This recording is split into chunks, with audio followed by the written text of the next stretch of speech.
So 11:05. So I guess we can get started as people start to roll in. But some of you, Mike Chu has been on this call before in the past. Now we brought him back to help us out with talent acquisition, agent attraction. We got a huge heavy hitter that's announcing today. I'm not sure if he announced yet. But with Michael, 12 o'clock? Okay, cool. So that'll be a nice Facebook Live, Instagram Live that all of you should chime into and help him out there.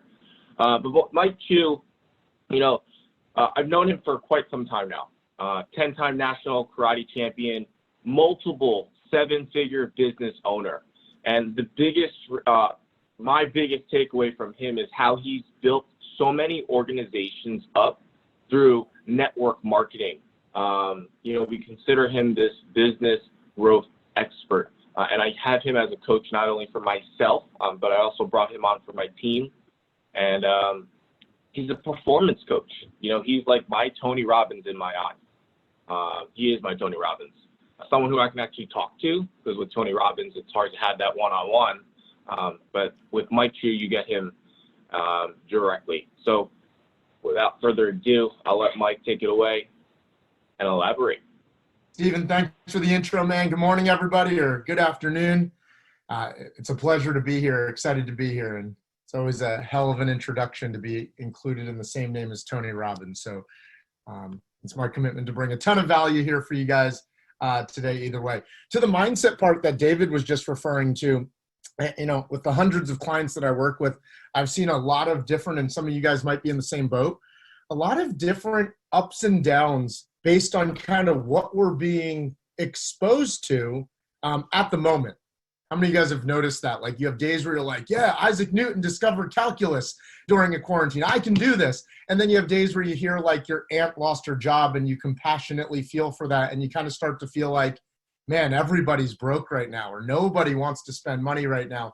And you kind of go like with the ups and downs of whatever you're being exposed to in that moment. Or maybe you kind of feel like you are pretty solid, but maybe you're not in oh, absolutely, I can win financially during these times. This wasn't part of my message, but because I heard David say that, I was just talking to some buddies yesterday, and we're in on a deal to acquire the old American Airlines headquarters. So there's a lot of like purchases going on right now. As part of that purchase, just like some data came out, I figured I'd just share with you guys about the industry still moving and companies still spending money as part of the deal. Look here. So the headquarters that we're looking to buy here, the land in Dallas here.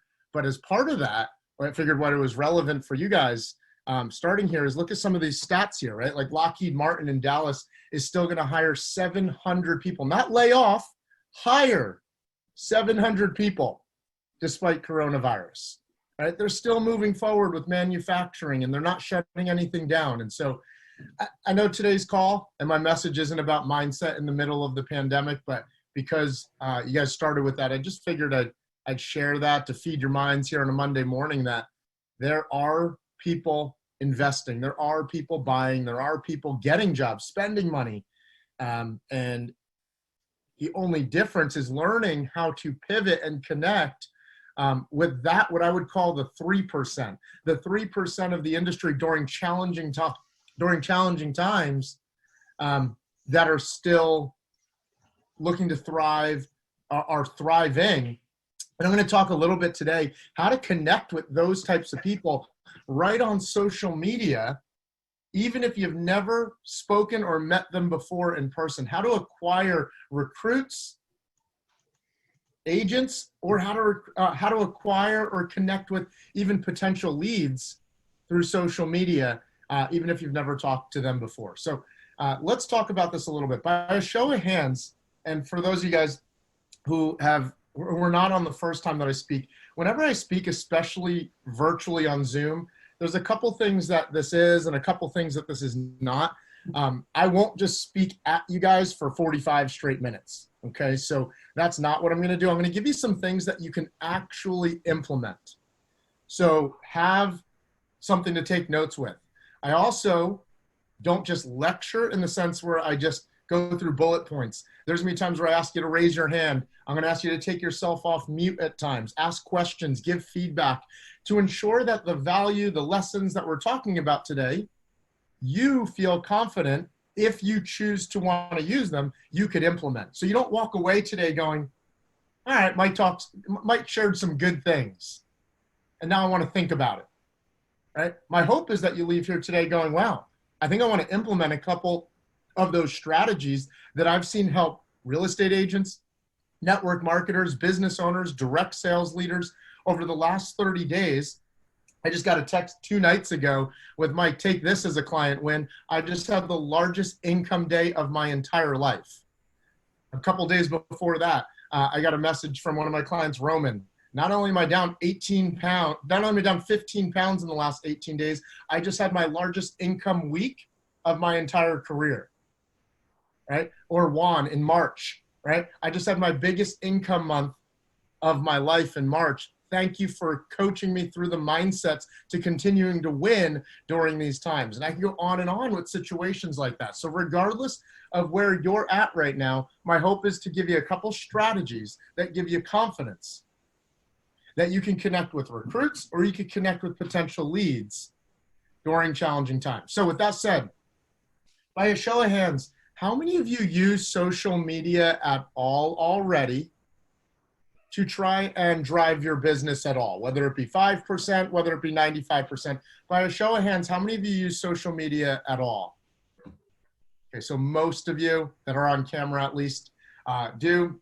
I see Seiku's page. He brings the energy to social media. I love his stuff. So most of you do that already. What I want to talk about today is not selling you on the idea of being on social media, but I want to share with you the huge mistakes that I see a lot of people make that cause them to get caught up in the noise, lost in the mix of, especially right now, what do you think most people are doing in their business, even if they never used to use social media? What do you think they're doing right now? They're running to social media, which is going to make it even noisier than ever before. Would you guys agree with that?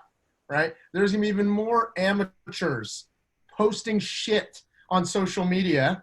I use the word shit meaning like, hey, I'm selling this product. Who wants to buy? And it literally is becoming an advertisement board on your on your Facebook newsfeed. And if you fall into that trap of doing the same, you'll be part of the noise. The algorithm will push you away and people will unfollow you. But imagine if you could have recruits, agents, or leads reaching out to you without spammy messages, without having to send 100 copied and pasted spammy messages. What if what you were doing on social media, the presence and the authority you were establishing on social media, had people directly reaching out to you saying, hey, tell me about tell me about EXP.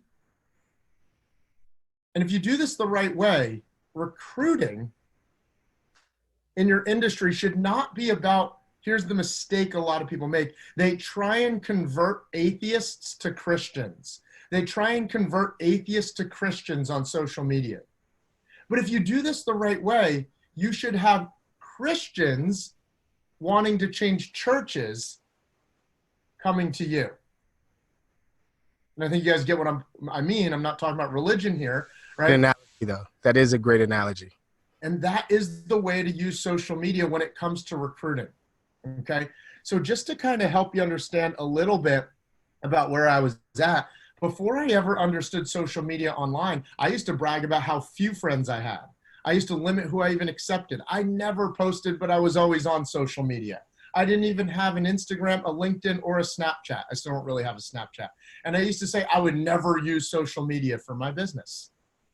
Since then, I've helped build a top 100 earning network marketing team that through recruiting still makes anywhere from $30,000 to $50,000 a month residually. I haven't touched that business in 2 years. All of the recruiting has come from social media in that business. I've managed and recruited a direct sales team, mainly remotely. That's very much like your guys' business in real estate. That was with Vivint, where we did a lot of door-to-door sales, but we would go recruit other solar or other alarm agents to switch over to our program. Just like if you're an EXP and you went over to a different real estate team and wanted them to switch over. Built a top team there. My coaching company today is a 7-figure brand. I've never met half of my staff in person. 90% of our leads come from social media. And I've worked from home completely or from wherever we travel for the last 6 years. And I share that just to show you that it's possible to completely build the majority of your business on social media. And not to scare people, but I hope this is over in the next 30 days. But a lot of Harvard studies on the science side of things say we might not be doing normal business in person for a very long time. And so I think it would be better to prepare like you're quarantined or having to make this shift for the next 6 to 12 months and then finding out it's only 60 days, then falling into the hope ladder of, oh man, no, there's a lot of talk that we'll be out of this in 60 days. So this isn't that important to me. I'll be back to business as usual in 60 days. A lot of studies have come out that the government doesn't want to scare people by saying how long it'll really take. So they're doing it in 30-day windows. Have you noticed that yet? It's 2-week and 30-day windows of how long we'll be stuck under this type of situation. So this would be a time to develop the skill, to really hone the skill and to become a master. Here are the 3 big mistakes when moving online and remote. Here are the 3 big mistakes when moving online and remote, if you're taking notes. Okay, number one is a lack or a poor personal routine of your own boundaries and standards. Now, why is that relevant? How many of you have noticed since you've worked from home completely, you feel like you're working more, but maybe getting less done? You feel like you should be working more, but are just busy. How many of you feel like your schedule and your routine has been completely thrown off, right? Let's remember, we are all at our best. LeBron posted at the start of this year, rituals are greater than results. Routines are greater than results. So before worrying about the economy, the market, what you do on social media, if you want to start winning right now, you got to lead yourself. And this isn't a whole big talk on motivation or personal growth. It's just the truth that when our routines are solid, what time you're going to bed, or if you're doing a morning routine, if you're working out consistently throughout the week, or if you're writing your goals down, if you're actually doing your prospecting, or if you're posting on social consistently, right? If your routines are solid and you put the actions in, the results will come. But what's the only thing we have control over? And that is our attitude and our activities, like what you have control over. So the first mistake I see a lot of people make when moving online or remote is they felt like, how many of you relate to this? When we went under quarantine, you felt like your standards, your routine, and your schedule went from 60 to 0 real fast. You felt like you went from 60 to 0 real fast, and you haven't quite found your new 60 yet. You haven't quite found your new 60 yet. And if that's you, that would be the mistake you're falling into right now. You're worrying about what to do. Like, oh man, should I do listings or should I prospect or should I do? You're worrying about what to do before worrying about who to be and how to take care of your own routines and standards. Okay? And so if you haven't made an ideal quarantine schedule, if you haven't made an ideal quarantine schedule and you're just trying to squeeze your old pre-quarantine schedule into your new quarantine lifestyle, especially if you have kids and dogs and a significant other and roommates, it's not working. It might get you by, but it's not peak performance. It might not get you by, and it might get you by, but it's not peak performance. And I don't say this to brag, but to impress upon you that when you win in these areas, my companies, 2 of them had their biggest months ever in March in the middle of all this. And we're trending to have our biggest month again here in April. Many of my clients have told me that they're trending to having their biggest months ever income-wise and revenue-wise, even though the economy has directly impacted their industry.